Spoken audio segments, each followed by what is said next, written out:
অনেকগুলো অভিযোগ করেছেন, বিশেষ করে জামায়াতের রাজনৈতিক দল হিসেবে তার কোন কোন জায়গায় ত্রুটি আছে এবং সুবচন থেকে শুরু করে সবকিছু সেটি দরকার আসলে সুশাসনের জন্য। আপনারা কেন সেটি করছেন না? যে প্রথম কথা সেলিম ভাই বলেছেন যে ওনারা সরকারে যেহেতু ওনাদেরকে তো কাজ করতে হবে, কিন্তু কাজটা কিভাবে করবেন?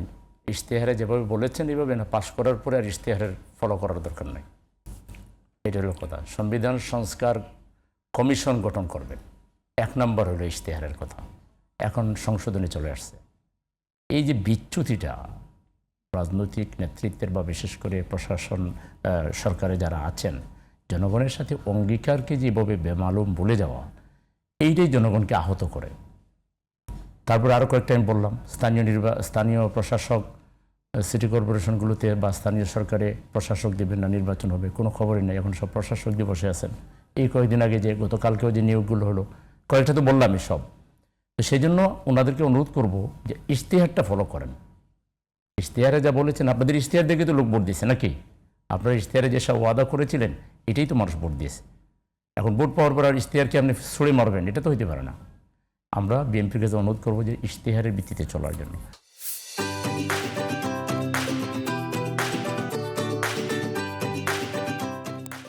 2 নম্বর হলো জামাত এনসিপির সরকার। তাইলে কি বিএনপি যে কিছু সুপ্তগুপ্ত বলে, তাহলে বিএনপি কি ইউনূস সরকারের মধ্যে সুপ্তভাবে ছিল না গুপ্তভাবে ছিল? প্রশ্ন দাঁড়ায়। তাইলে বিএনপির যারা ছিলেন তাহলে গুপ্তভাবে থেকেই বোধহয় তারা দায়িত্ব পালন করেছে। এটা তো আসলে কারো সরকার ছিল না, এনসিপির কিছু লোক ছিল। তারপরে এটাও থাকা ভালো কি খারাপ এটা নিয়ে তো প্রশ্ন আছে। ছিল, তারা যেহেতু আন্দোলনে ছিল, তখন তো এনসিপি নামে ছিল না, তারা ছাত্রদের প্রতিনিধি হিসেবে ছিল। যেহেতু তারা ওই আন্দোলনে একটা বড় স্টেক হোল্ডার ছিল, হয়তোবা দেশের পরিস্থিতি সামাল দেওয়া এটা সেটা নিয়ে ইউনূস সরকার তাদেরকে রেখেছিল। এটা তাদের জন্য ভালো হয়েছে না খারাপ হয়েছে, দেশের জন্য ভালো হয়েছে না খারাপ হয়েছে, এটা আরেকটা কোয়েশ্চন। কিন্তু এটা এনসিপির সরকার কীভাবে হলো? এনসিপি তো ছিলই না তখন। আর জামাতেরই বা সরকার যে কে ছিল জামাতের? একজনের নাম বললেন যে উনি জামাত ইসলামী ছিল। জামাত ইসলামী ওই রকম দুর্বলতায় ভোগে না যে আমার লোক না হইলেই এই সরকার চলবে না, অথবা আমার লোক রেখে এই সরকার চালাইতে হবে না, বিএনপি অভিযোগ করে যে ডক্টর ইউনূসের কাছে আসলে জামাত বা এনসিপির যাওয়া যতটা সহজ ছিল, এবং তারা যেভাবে অ্যাক্সেস পেতেন, এটার বাস্তবতাটা বিএনপি লম্বা সময় অপেক্ষা করতে হতো। এটার বাস্তবতাটা কি? এটা তো এটা মানে বিএনপি ইউনূস সরকারকে সুপ্ত এবং গুপ্তভাবে যেভাবে চাপে ফেলেছিল। আপনি দেখেন ইউনূস সরকার বলে হাজার হাজার দাবিনামা, এগুলো কারা করিয়েছিল? ইউনূস সরকারকে পথ চলতে না দিয়ে তাকে কলাপস করে দেওয়ার জন্য একটা পুরাতন ফ্যাসিবাদ এবং নতুন নতুন কোনো শক্তি কিন্তু এটা চেষ্টা করেছে। তারপরে তাকে লন্ডনে পাঠাইয়া, দেশের ভিতরে ডিসকাশন না করে লন্ডনে পাঠাইয়া ওখানে গিয়া আলাপ আলোচনা করে এই যে রাজনীতিটাকে একটু পলিউটেড করার চেষ্টা করা হয়েছে, এটা তো ভালো কাজ হয় নাই। জুলাই বিপ্লবটায় একটা বড় ধাক্কা খেয়েছে ইউনূস সাহেবের লন্ডন মিটিং, এবং সেখান থেকে কিন্তু উনি বিচার থেকে যেভাবে সিরিয়াস ছিলেন সরে আসলেন। তারপরে ওনার সংস্কারের থেকে সরে আসলেন। আজকে যদি গণভোটটা জামাত যেটা দাবি করেছিল আগে হইতো, এবং সেই সংস্কারটা যদি ইউনূস সাহেব করে দিতে পারতেন, এই সময়ের ভিতরেই করা সম্ভব ছিল, তাইলে দেশে আজকে যে বিএনপি ভুলটা করতেছে সংস্কার না মেনে, এটা বিএনপি তার রাজনীতির জন্য কত বড় যে একটা মানে একটা কালো অধ্যায়ের জন্ম দিচ্ছে, এটা বিএনপি ক্ষমতায় থাকলে বোঝা যায় না। হাসিনাও তো বোঝে নেই, পতনের আগের দিনও বোঝে নেই। এইসব কথা বললে সেলিমেরা রাগ করবে যে আসলে কি বলে পতন কিন্তু আমরা পতন চাই না। আমরা সরকার 5 বছর কন্টিনিউ করুক, মনে প্রাণ এটা চাই। আমি আর উনি চাইলে আর না চাইলে কিছু যায় আসে না। এই যে ভারতে আন্দোলন হইল, মোদিকে তো একেবারে অপরাজিত এক সৈনিক বাবা হইতো, কিন্তু এখন তো কী হলো, সারেন্ডার করতে হয়েছে না। মানুষ যখন তার উপর অতিরিক্ত মানে কোনো চাপ এসে যায় জনগণের উপরে, যখন অতিরিক্ত কোনো সরকারের তরফ থেকে বা কোনো রাজনৈতিক দলের তরফ, মানুষ কিন্তু তখন বসে থাকে না। এখন সময়টা কিন্তু খুব বুঝতে হবে। জুলাইয়ের মধ্যে দিয়ে তরুণ সমাজের মানে একটা পরিবর্তন এসেছে, তারা জানে যে অধিকার আদায় করতে হয় কীভাবে। এটা জামাতকে বলে দেওয়া লাগবে না, বিএনপিকে আটকানো লাগবে না, যা ঘটবার তাই ঘটে যাবে। জুলাইয়ের সাথে এদেশের একটা শিশুরও সম্পর্ক। মা তার কোলের শিশুকে নিয়ে চলে আসছে মিছিলে, বললে বুঝলাম আপনি আসলেন, এটা কি, যেটা কার কাছে রাখবো? এটা ঘরে মরার চাইতে ফিল্ডে যদি মরে ইতিহাস হয়ে থাকবে। মাথা শিশু নিয়ে চলে এসছে। সেলিম উদ্দিন, একটা বিষয় একটু পরিষ্কার হই, সেটা হচ্ছে আপনি যেমন বললেন যে না আমরা পতন চাই না, কিন্তু আপনারা মহাসমাবেশ থেকে যে ঘরে ঘরে দুর্গের কথা বললেন, ঢাকা থেকে ডাক আসার কথা বললেন, এবং আপনাদের জোটের একজন নেতা হাত ধরার পর পা ধরার পর দরকার হলে ঘাট ধরবেন, মানে এইগুলো কি আসলে শুধুমাত্র দাবি মানানোর ল্যাঙ্গুয়েজ? না, দাবি আমাদের ফার্স্ট প্রায়োরিটি হলো দাবি মানা। দাবি মানা। সরকার যদি দাবি মেনে নেয় তা এই কথাগুলো তো আসে না। সরকার হা ভোটের পক্ষে মাননীয় প্রাইম মিনিস্টার এবং হোম মিনিস্টার এবং যত মিনিস্টার আছেন তারা সবাই কিন্তু হা ভোটের পক্ষে রায় দিতে বলেছেন, এবং হা ভোটে কী বাস্তবায়ন হবে পরিষ্কার করে লেখা আছে। সংবিধানের এই সংক্রান্ত ধারার অনুচ্ছেদ 8 তফসিল 1-এ পরিষ্কার লেখা আছে, যারা নির্বাচিত হবেন তারা প্রথমে সংবিধান সংস্কার পরিষদের শপথ নেবেন এবং 180 দিনের ভিতরে সংবিধানকে গণতান্ত্রিক কাঠামোর উপরে বিনির্মাণ করবেন এবং দেশে যাতে আর ফেসিবাদ না আসে। এইটাতে বিএনপির আপত্তি কোথায়? বিএনপি কি ফেসিবাদ চায়?